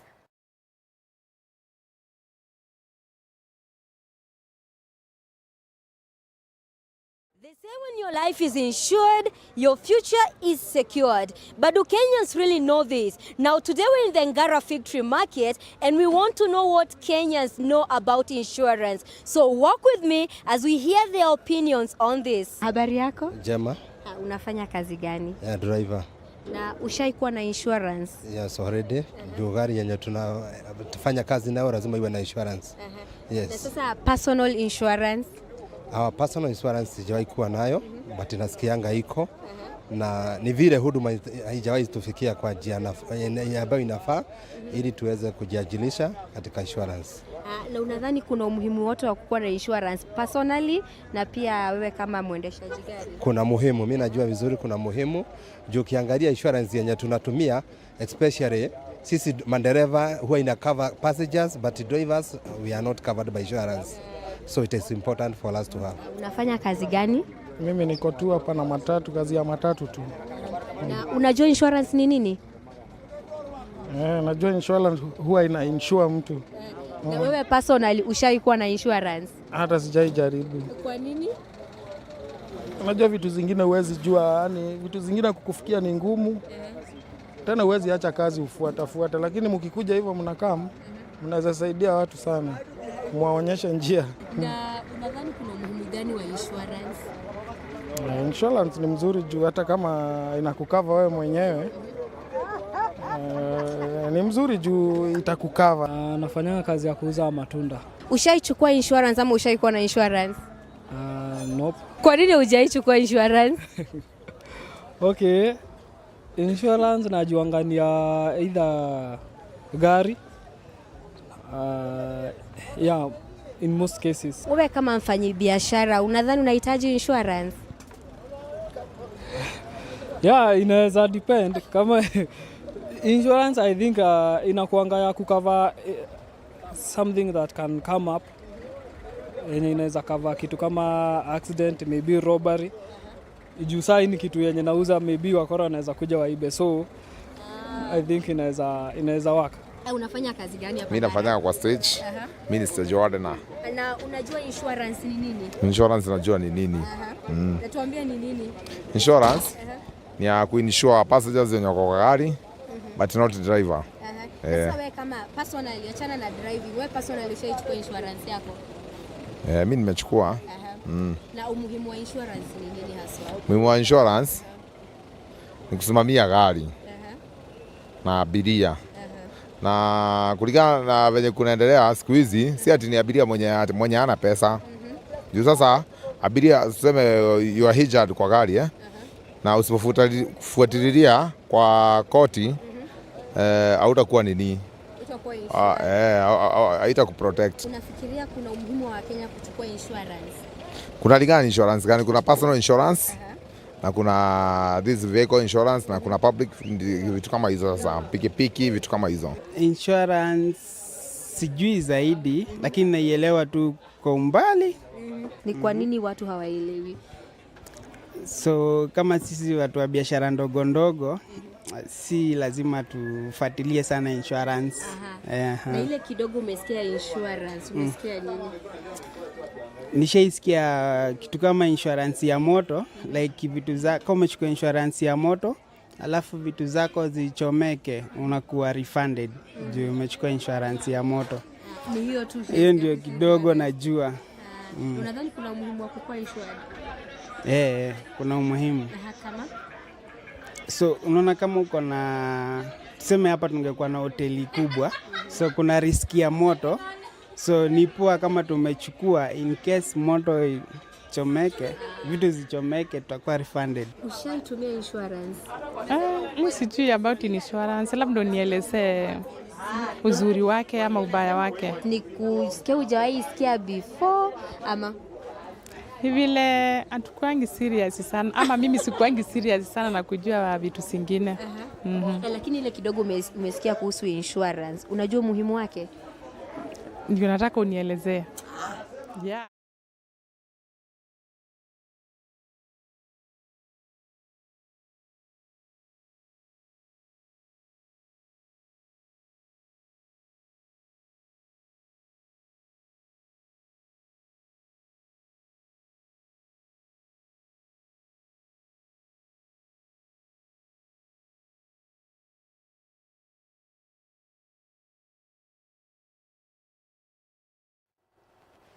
All right, ndio nataka mnieleze. First of all, Alfred, before even we get into the conversation, what do you think about their remarks? At times when you look at the level of financial literacy in our country, you actually get a bit disappointed and worried. The bigger population of our country does not understand insurance, and neither do they comprehend the importance of insurance. Actually, the statistics that I have shows that only 2% of Kenyans are on their path to financial wellness. Wow, 2%? Only 2%. Okay. The rest of the people are still doing what we call hide and seek. There's very little they know about insurance. They don't understand at what stage. They don't understand for what is the importance. That's where people are. And that is why you see our poverty levels are actually not being turned around. Because as I said earlier, the basic importance of insurance is to transfer the risk. That your asset may be exposed to, that you yourself may be exposed to, your business may be exposed to, in the event of occurrence of that particular risk. We look at insurance from very many angles. Okay. For example, look at your business insurance. You look at your motor vehicle insurance. You look at your own personal insurance. Let me talk about especially the personal insurance. In a normal day, there are many people who get involved in accidents. That's true. Some are left dead, others become disabled. A lot others are going to hospitals and they come back with devastation of critical illness diagnosis. If, for example, take a middle-aged person of, say, 35 years and who has got a young family, you got a child or two at the age of below maybe 5. These kids are just at the entry into this world and they have a whole future ahead of them. If your life was cut short by either an accident, who would come and fit in your shoes and take the responsibility of the children to the end? The fact that you've got the basic living expenses, whether it's food, whether it's shelter, and you also have got the education aspect. You look at the primary school education, you look at the high school education, you also look at the university education. If your life was cut short, whether these children are still young, who come and fit in the shoe and be able to take care of these children? The other thing, how about if you got sick? Yes, you know clearly what you need to offer your children in terms of lifestyle expenses, the basic life expenses. Now that you've been diagnosed with a terminal illness, what does it mean to your children? You see what I mean? Some people have been involved in accidents and they have been left disabled. You are there, yes, but your economic productivity has been taken away. How will you be able to support that family? I'll tell you, Ruth, the Kenyan people must appreciate one thing, that when it comes to financial planning, it is a responsibility of all of us, regardless of your status. If you are at the entry level, that you're not earning so much, I want to encourage people to adopt what you call a budget formula, which I always preach about. 25, 50, 25. 25, 50, 25. That when you make money, the first 25% of the income that you make is supposed to be for building your investment and risk portion. And when I'm talking about investment, I'm looking at whether you need to have an emergency fund, whether you need to start investing for your medium-term goals, whether you're looking at building a fund for your old age, that is retirement planning. And at the same time, you also need to have an element that takes care of the risks. This is within the 25%. Let me even go deeper. We say that a gentleman called Warren Buffett, and who is one of the wealthiest, says that we should be spending the balance of investment. When you make money, invest fast. Invest fast. And that portion that you have to invest will actually come from the 25%. This 25% of your income will take care of especially three elements. One, the medium-term emergency cushion, which will also take care of also the risks. And the emergency cushion, you hear people talk about money markets, money market fund. Money market fund. Here you try to build an emergency fund that in case of an emergency, something that you never planned for, how will you be able to address? How will you be able to mitigate? How will you be able to handle? Do you start calling people? Do you start calling your employer? How can you be able to handle an emergency within the shortest time? So that is where the emergency fund comes in. When you're at it, you also now look at the risks. That what if I got sick? What if I got injured? And you know what? The insurance companies are offering products which can be as cheap as that very basic person can be able to afford. Even a personal accident of 500,000 shillings may only be costing you about 3,000 shillings per year. Only 3,000 shillings. That if you got injured when you are working, there will be a compensation of up to 500,000 shillings to be able to cushion you. There are medical covers that are also going for as little as 500,000. And for such, maybe you are paying about 4,000 shillings per year. That in the event you got sick or your child, you've got up to 500,000 shillings that will immediately be able to take care of the medical bills. And you know, Alfred, as Kenya, we are privileged in that our education levels are not that low. But when it comes to, financial literacy, where are we having such a big gap? I think traditionally we come from a background that wasn't financial planning enabling. When I was a young child, when I was a baby, financial conversations were a conversation of my mom and dad in the bedroom. We were never exposed to this financial literacy from the onset. It's only when you are in school that you start hearing about how you can make money. Again, Again, no one tells you how to manage that money. When you're young, Ruth, really you didn't ever get into a conversation with your dad or your mom About money matters. That's They true. discussed that in their bedroom, and that traditional, background is actually very, very much disabling. That's why a lot of people don't seem to have the foundation that they ought to have had at the very beginning. Now, let's come to when you go to university or you go to high school, everyone is busy talking about careers that will give you good job. And when you get this good job, you'll be making big money or good money. But what do you do with that money? Do you manage that money? A lot of people don't manage their money. Expenses are managing the money for them. Wow, expenses are managing the money your money for is being us. managed by the expenses. That you know how much comes in the bank, into your bank account, but how that money gets out of your account, you have no idea. Wow. People are really not, they're actually not committed to the investment agenda. Some of the people that we're listening to don't think that they're illiterate. They're very learned, even listening to Kiswahili and English. They're very learned. But they have not thought that financial planning is supposed to be a conversation for people in their level. They think that financial conversation is supposed to be a conversation of people in the upper bracket, which is not the case. Regardless of where you find yourself economically, you need to be able to appreciate financial planning. I know, in my point, what can I do to turn my situation around? But as long as you accept that where you are is where you belong, you'll never be able to move to the next level. Okay, and I'm sorry for cutting you short, Alfred. Yes. When it comes to, because the people who we interviewed are those in the, in the lower class. Yes. These are people who are working as touts, others are working as fruit sellers.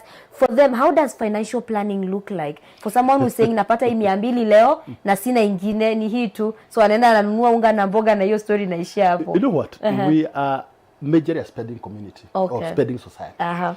People think that they make money for spending. And you'll be very, very surprised. That's the mindset.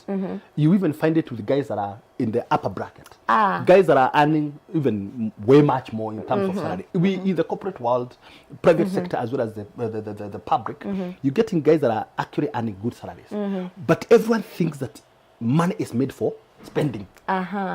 People only think about today. What do I need to do with my money to actually be able to enjoy it properly today? That's why today is a Friday. You'll be very surprised that most of the pubs are full. Very. Because Kenyans make money to spend. We are especially spending on lifestyle. It's something I wanted actually to give clarity. I've talked about the 25, 50, 25. And I've said the 25% of your income is supposed to be for taking care of all of your investments and risk management. And I've also gone ahead to say that the first element that you have to think about, which is 20%, is the amount that you build the emergency fund, and you also take care of your basic risks in case of illness or accident. I want to go to the next element. The second element helps you to prepare for your medium-term goals. That maybe, Ruth, one day you want to buy a house. One day you want to build a house. One day, because you will or might have a family, you want to educate your children. There's a certain level of education that you want to give your children. How do you put money aside to be able to meet such medium-term investment agendas? For example, if you want to buy a house today, on average, even if you're buying an apartment, maybe you may have to work with a budget of, say, 5 million shillings. If you work with a budget of 5 million shillings and your income is 150, how do you navigate from 150,000 to 5 million? You only have to get into what we call disciplined, contractual, medium-term investment. That from my salary, I'll not spend all of it. I'll start putting aside some portion of that money, and you define it. Whether it's 20%, whether it's 25%, whether it's that percent, define that amount. Start putting it into a contractual investment program that will push discipline in you for the medium term. That in the next 10 years, I want to be able to buy a house. I want to be able to build a house. I want to be able to buy an apartment. But you have to be a long-term focusing person. If you're only focusing on today, you'll never be able to keep money aside for your medium-term goals. Now, the final portion is what you call the 30% of your income is supposed to go into building your retirement cushion. Kenyans are not investing for retirement. They are not. They are walking to retirement empty-handed. And they are hoping that their children will take care of their retirement. Let me tell you what. If you've got children that are below 35 years, be sure that these children do not understand brack tax. They don't understand that subject. That they have to take care of their parent. They don't know that. Them, they are living their own way. They have their own goals. They have the way they're looking at their money, financial responsibilities. You as a parent, you'd have to be careful enough to take responsibility of your own retirement investment. When it comes, you need to be found ready and prepared. Kenyans get there, they are not able to even handle the most basic living expenses at old age. Wow. One of the casualties being your lifestyle. Yeah. You used to drive a big car when you're working, now you become a pedestrian. You used to live in Nunda, Riverside, Kilimani, Westlands, Kalen. When you're working, when you retire, you're pushed out of, to the outskirts of town. Because people only work with the mindset of today's gratification. So I think for me, financial planning would involve getting people to be more conscious that as you make your money, it doesn't matter how much you make. Can you adopt a budget formula that allows some spending today on the basics, some savings for your emergencies, some investments for your medium and long term, and of course at the same time be the one making the decisions. Don't be a victim of circumstances, because as I said earlier, expenses are actually managing people's money these days. Interesting. Are your expenses managing your money? And I think what Alfred is saying is true, because sometimes when your salary is coming, ushaipangia expenses inaisha hapa. And I think, Alfred, that is why you find that most people, when it is mid-month, pesa imeisha. Wanasemanga mid-month hapo ndo pesa imekatalia kabisa. Moving from one paycheck to the other. Yeah, that is true. And I'm hoping that you back at home, you're learning from this particular conversation. Make sure that you text us on 0711-176-006. Tell us what you think about this whole thing. And when you were speaking, Alfred, you did mention that we do not have that financial planning background. We've not been raised like that. I've seen in some schools right now, they're trying to introduce, a saving culture. I have a nephew who I think mwalimu aliwatuma waende na ile box ya kusave. And they've now started being taught how to save. Maybe is this why most of us hatujui kusave? Because kitambo, I don't even remember ever being talked about kuhusu kusave.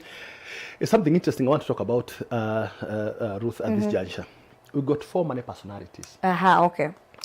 And these 4 money personalities define the behavior of a person to money whenever an opportunity comes up. If, assuming that we are 10 of us here, and all of us were given each 10 million shillings in cash, you'd be very, very surprised that in the next 1 week, we'll all be behaving very differently. True. No one will behave like the other. So when people have access to money, they behave very differently. Now, the first person, or first personality, is called a spender. A spender, okay. A spender. These are guys that live for today. The bulk of the money that they make, they spend it on instant gratification. You'll see these guys driving very expensive cars, which they cannot even be able to maintain. They are on loans. You see these guys living in very expensive apartments. You see them only going for designer clothes.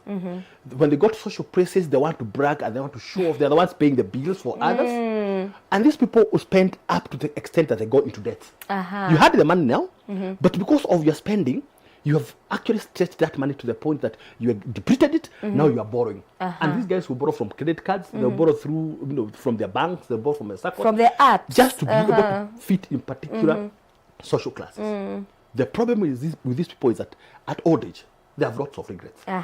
They spent their money on the wrong things and the wrong people. The second category are guys that you call the dreamers. The dreamers, okay. Dreamers.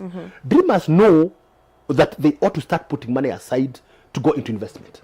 The only problem with the dreamers is that their story starts and ends in the dreaming.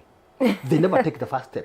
They never take a step. We are now on that month of 2025. Yeah, that's true. There are people who have desires and aspirations to meet some particular investment goals this year. Can you imagine on that month there are people who are yet to put their first foot forward. They're still there, still procrastinating, they're still thinking, they're still planning, they're still contemplating. They are back to the drawing board, they are on Excels, doing numbers. They're not taking the first step.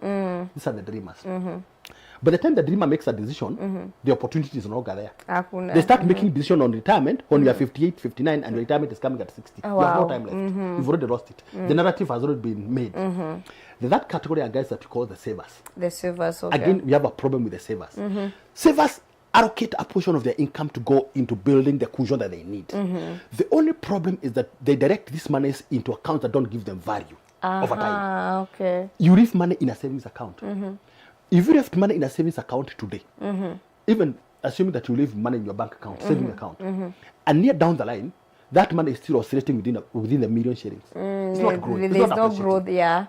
Today, Ruth is 28 years. Next year you're going to be 29. But your 1 million shillings is still 1 million shillings. It's not growing. You are growing, but the money is not. That's an irony. Yeah, that's true. So these are the savers for you. They only get their comfort from the bank balance. But that balance is not giving them any value against inflation. Okay. So you're actually literally feeding the inflation. Now, you got to move from that level to becoming an investor. An investor here is the fourth category and is the ultimate category. Investors are not defined by their bank balance. It's not when you find a bank balance of 20 million that means that you become an investor. No. An investor is defined by the way they socialize and relate with their money. An investor will be very, very, very diversified. They broaden their spectrum. They are going to be very futuristic. When they invest, they actually assess their risk appetite. They work with their accountability partners. And I'll tell you something about them. They're very disciplined. They don't allow procrastination. Okay. Now, coming back to the question that you're asking, a lot of our people start their financial conversations in the savings and edit in the savings. And you know, when it comes to savings, you say that most of us invest in accounts that don't appreciate. Yes. You put in a savings account Actually, that I'll put it right. Not invest, they save. They save. Because now when you talk about investment, you also talk about value for your money over time. So how do we get save. value for our money, Alfred? No, they only save. That money is not giving them value. So a lot of people are into chamas. Chama. And there's nothing wrong with a chama, by the way. Ile round table. I remember my mom used to do that. With chamas is that people are not getting value for their money over time. Okay. Assuming that you are 10 of us and each contributing 10,000 shillings every month, and we end up giving that amount to one person on a rotational basis. So the first person is going to get 100,000. And even the last person who will be given that money 10 months later will still get the 100,000. That's true. So that person that has had to wait until the 10th month to get their portion, they have no value. Maybe the only person that benefits is the one that is given the money first because they have enough time to invest it. It's actually like saving 10,000 for 10 months. Imagine. And you get back your and you get back your money. There's no value. The inflation, the value of your money 10 months ago may not necessarily be the value today. I mean, 10 months later. That is the problem I have with the chairmans because a lot of the people, actually almost everyone that you speak to, even the guys that you've interviewed there, if you ask them, they're into chairmans. They're into chairmans. But these chairmans are majorly about putting money in an environment where it's not going to appreciate, but it's going to be paid to you in a future date. Now, can you imagine chairmans where you have to wait until the second year for you to get some, your payment? You would have saved it. 24 months later, you're getting the same amount as the person who got the first 10. So, how do you put this money in a different account that appreciates? Maybe, for example, a money market. That money would have given you interest 2 years. 100,000 shillings in 1 year will give you at the minimum 10,000 shillings within a year. So if you kept 100,000 shillings over a period of 2 years, you have at the very minimum 23,000 shillings profit. And speaking about putting money in accounts that appreciate, what are some of the avenues that people can use? Now, when you're looking at which investment instrument, there are 2 or 3 factors to consider. One is your risk appetite. Because you realize that some instruments have higher risk exposure than others. But you always say that the higher the risk exposure, the higher the return, potential return. Okay? So that's one of the considerations. The risk, your risk appetite. The other one is your investment horizon.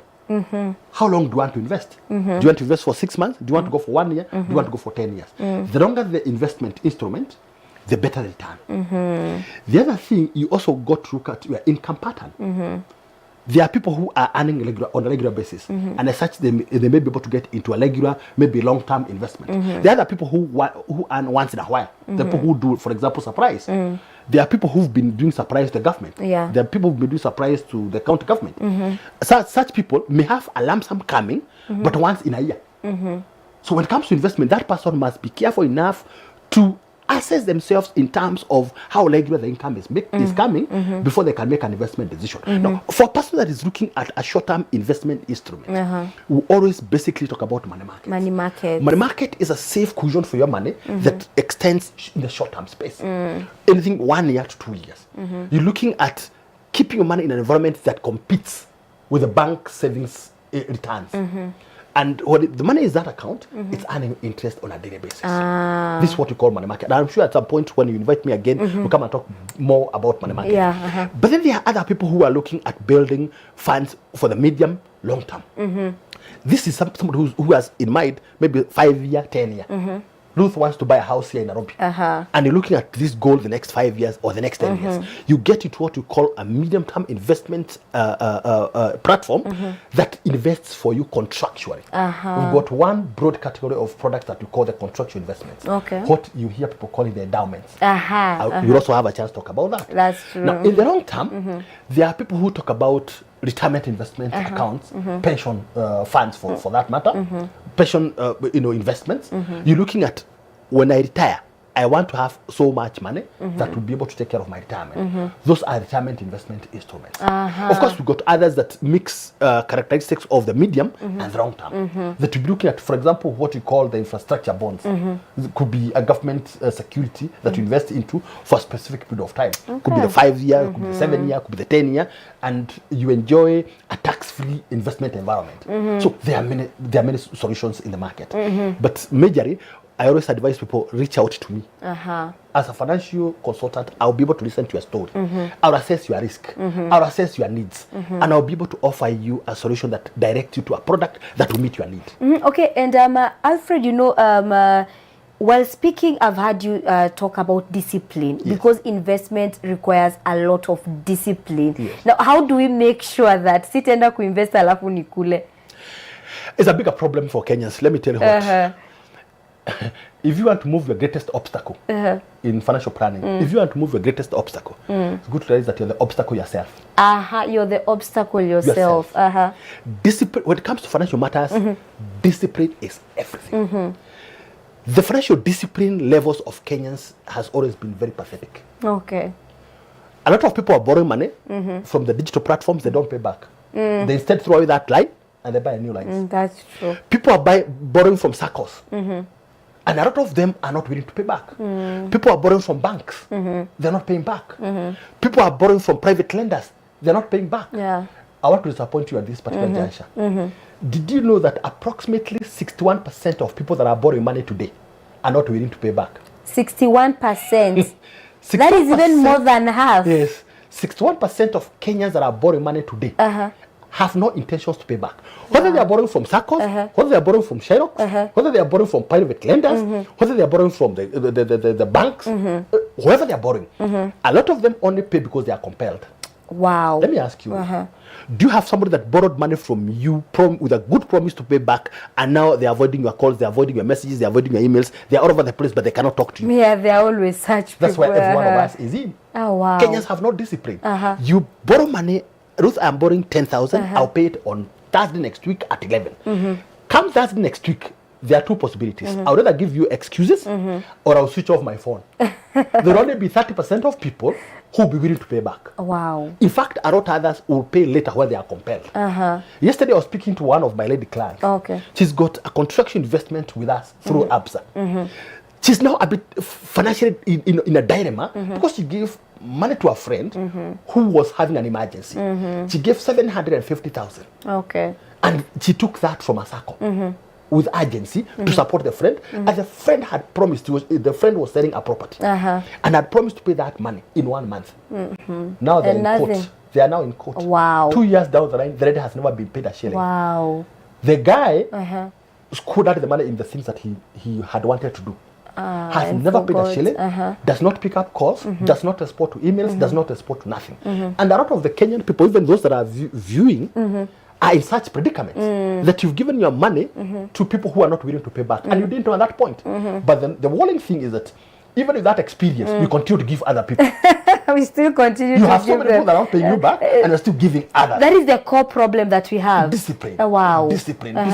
Ruth, you come my way and you're borrowing money. I'll only give you what I can afford to lose. That's true. Beyond that, I'll take you to my bank.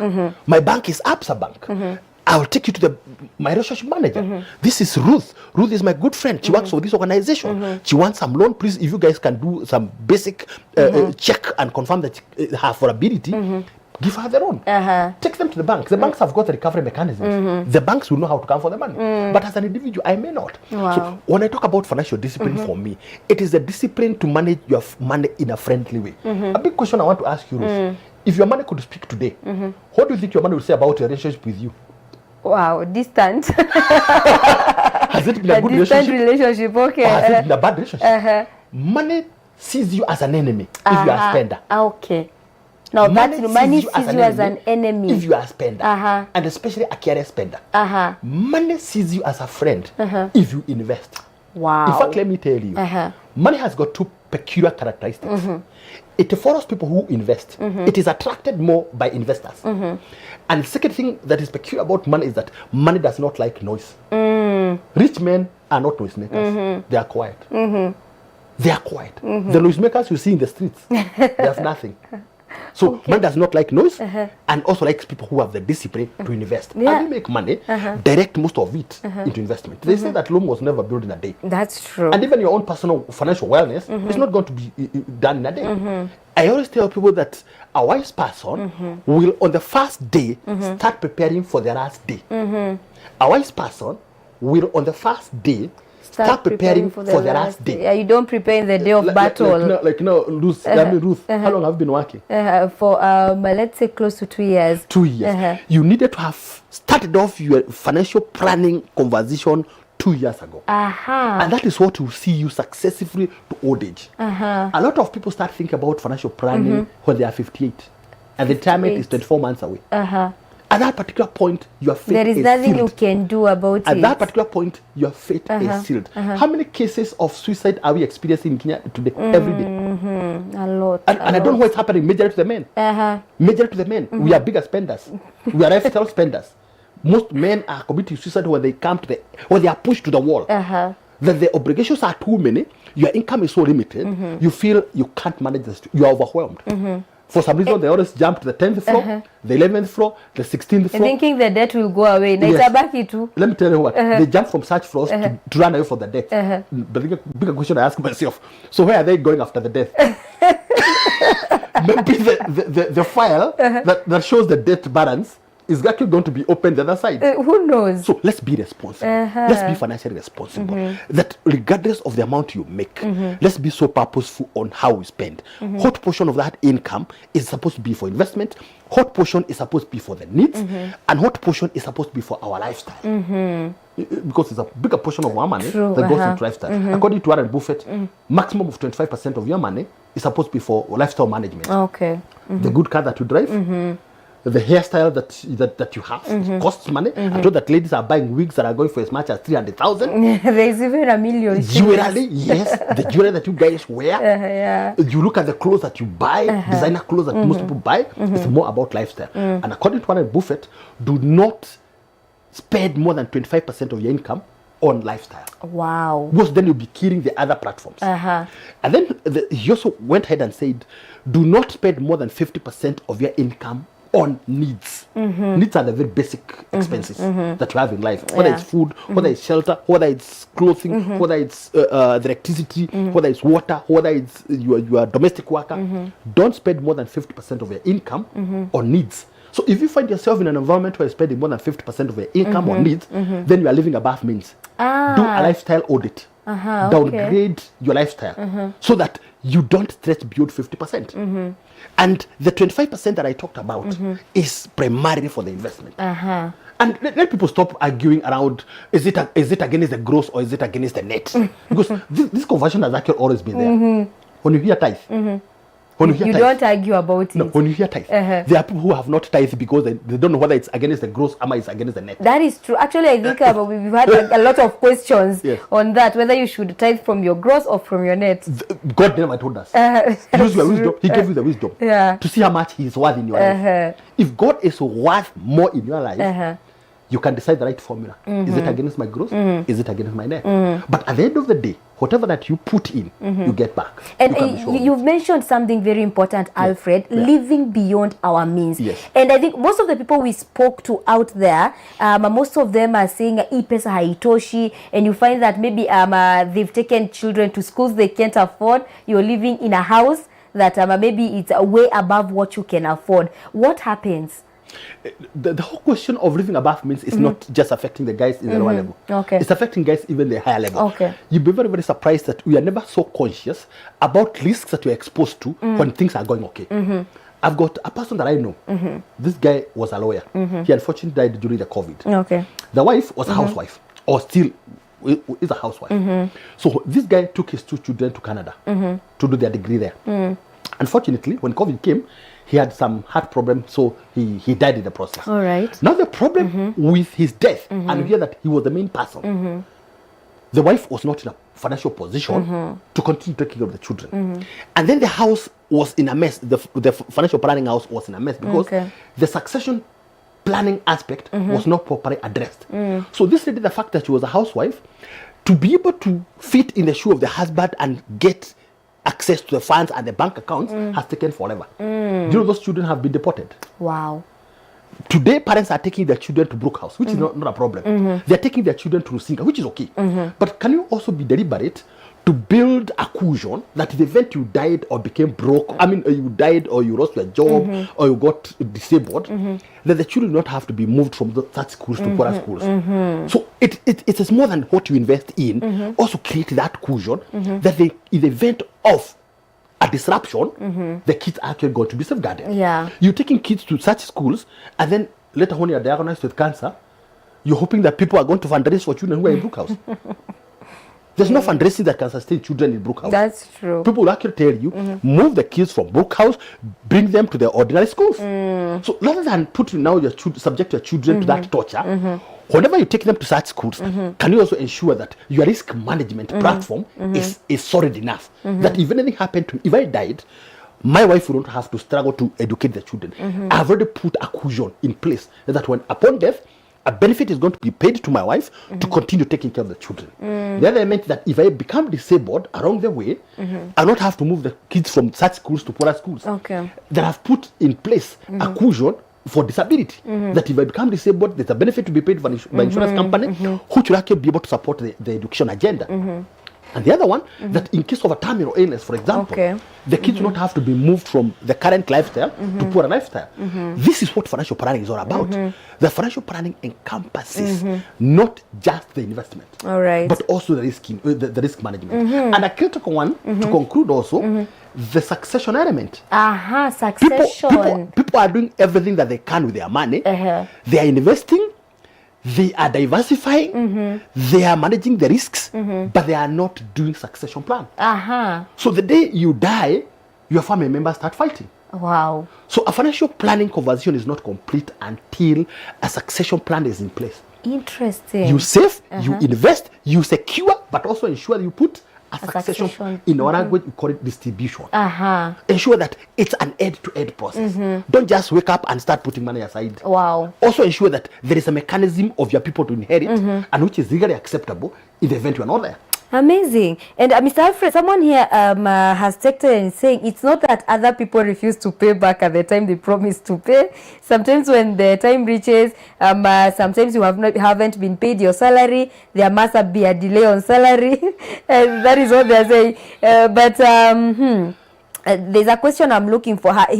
His or her message is very long. Yeah. Let's say even the person who lent the loan can't even manage to get it fully. You as a loaner giver, how will you cope up with he or she if someone has refused to pay you back, in short? That's what I'm saying. You have to do your risk assessment. Your risk Before assessment, you can give out that's true. the money, look at the person you're giving and their repayment capability. Don't just give out your money. I've seen a lot of private lenders that have closed shop. Wow. They give money to the wrong people. And the people never paid back. refuse to pay and back. People these days know how to manage the court aspect. Like this guy I was talking about earlier. Yeah. He has been taken to court. And he was given a timeline within which he had to pay the money plus the interest. He has not paid and he's still working with his shoulders free. People know how to manage courts. It's the Kenyan mentality. The Kenyan mentality. The person is using the same money that you gave them to fight you in court. Wow. How long are you going to fight? Wow, Can you do things properly? Even when it comes to borrowing, don't just borrow money.